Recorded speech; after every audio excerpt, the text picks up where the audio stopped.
Coalition's main message this election is going to be the question, who do you trust? I think you're going to hear a lot of that between now and polling day. And what they're trying to do is set up a distinction between them and Labor on the economy. Who do you trust to manage the economy better? And the Liberals have a track record of, supplying surpluses and of good economic management, and they're going to be really playing on that.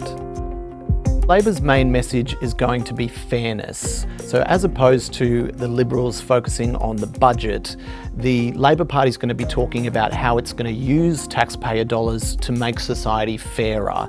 So instead of giving tax cuts to higher income earners, it's going to focus its tax cuts on middle and lower income earners, giving them more.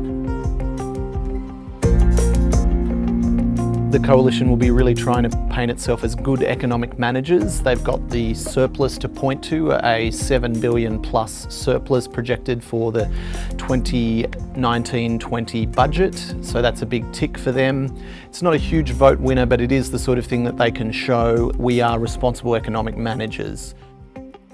Labor's main strength is stability. So during the Rudd-Gillard years, it really had, complete leadership chaos, much like the Liberals have had.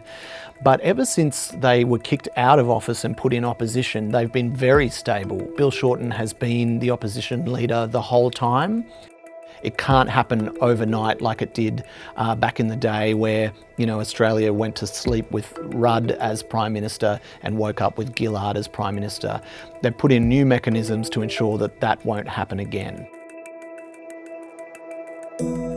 The main weaknesses for the Coalition is their leadership instability. People don't forget about the fact that they've had 3 Prime Ministers in 6 years. At the end of the day, I think voters will punish them for that leadership chaos.